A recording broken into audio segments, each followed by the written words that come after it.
സെഫന്യാവ് 1-ാം അധ്യായം 1 മുതലുള്ള വാക്യങ്ങൾ. യഹൂദ രാജാവായി ആമോന്റെ മകനായ യോശിയാവിന്റെ കാലത്ത് ഹിസ്കിയാവിന്റെ മകനായ അമര്യാവിന്റെ മകനായ ഗദല്യാവിന്റെ മകനായ കൂശിയുടെ മകനായ സെഫന്യാവിനുണ്ടായ യഹോവയുടെ അരുളപ്പാട്. ഞാൻ ഭൂതലത്തിൽ നിന്ന് സകലത്തെയും സംഹരിച്ചു കളയും എന്ന് യഹോവയുടെ അരുളപ്പാട്. ഞാൻ മനുഷ്യരെയും മൃഗങ്ങളെയും സംഹരിക്കും. ഞാൻ ആകാശത്തിലെ പറവജാതിയെയും സമുദ്രത്തിലെ മത്സ്യങ്ങളെയും ദുഷ്ടന്മാരോടുകൂടെ ഇടർച്ചകളെയും സംഹരിക്കും. ഞാൻ ഭൂതലത്തിൽ നിന്ന് മനുഷ്യനെ ഛേദിച്ചു കളയും എന്ന് യഹോവയുടെ അരുളപ്പാട്. ഞാൻ യഹൂദയുടെ മേലും യെരൂശലേമിലെ സകല നിവാസികളുടെ മേലും കൈനീട്ടും.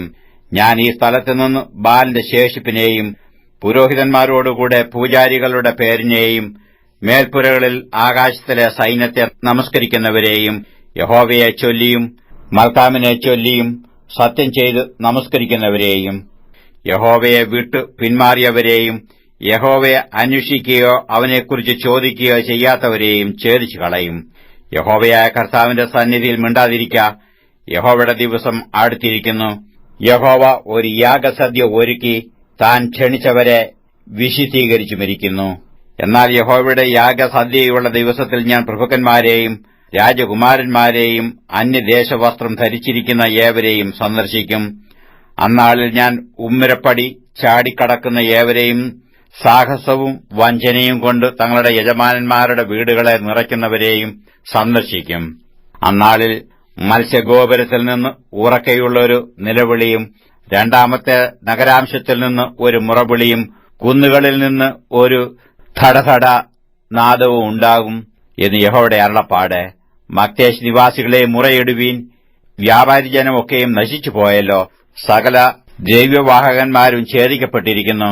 ആ കാലത്ത് ഞാൻ യെരൂശലേമിനെ വിളക്ക് കത്തിച്ചു ശോധന കഴിക്കുകയും മട്ടിന്മേൽ ഉറച്ചു കിടന്ന് യഹോവ ഗുണമോ ദോഷമോ ചെയ്യുകയില്ല എന്ന് ഹൃദയത്തിൽ പറയുന്ന പുരുഷന്മാരെ സന്ദർശിക്കുകയും ചെയ്യും. അങ്ങനെ അവരുടെ സമ്പത്ത് കവർച്ചയും അവരുടെ വീടുകൾ ശൂന്യവുമായിത്തീരും. അവർ വീട് പണിയും പാർക്കയില്ലതാനും.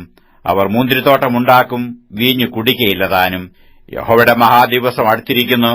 അത് അടുത്ത് അത്യന്തം ബന്ധപ്പെട്ടു വരുന്നു. കേട്ടോ, യഹോവയുടെ ദിവസം. വീരൻ അവിടെ കഠിനമായി നിലവിളിക്കുന്നു. ആ ദിവസം ക്രോധ ദിവസം, കഷ്ടവും സങ്കടവും ഉള്ള ദിവസം, ശൂന്യതയും നാശവുമുള്ള ദിവസം, ഇരുട്ടും അന്ധകാരവുമുള്ള ദിവസം, മേഘവും മൂടലുമുള്ള ദിവസം, ഉറപ്പുള്ള പട്ടണങ്ങൾക്കും ഉയരമുള്ള കൊത്തളങ്ങൾക്കും വിരോധമായി കാഹളനാദവും ആരവവും ഉള്ള ദിവസം തന്നെ. മനുഷ്യർ കുരുടന്മാരെപ്പോലെ നടക്കത്തക്കവണ്ണം ഞാൻ അവർക്ക് കഷ്ടത വരുത്തും. അവർ യഹോവയോട് പാപം ചെയ്തുവല്ലോ. അവരുടെ രക്തം പൊടി പോലെയും അവരുടെ മാംസം കാഷ്ടം പോലെയും ചൊരിയും. യഹോവയുടെ ക്രോധ ദിവസത്തിൽ അവരുടെ വെള്ളിക്കും പൊന്നിനും അവരെ രക്ഷിപ്പാൻ കഴിയുകയില്ല. സർവ്വഭൂമിയും അവന്റെ തീക്ഷ്ണതായ്ക്ക് ഇരയായിത്തീരും. സകല ഭൂവാസികൾക്കും അവൻ ശീഘ്രസംഹാരം വരുത്തും.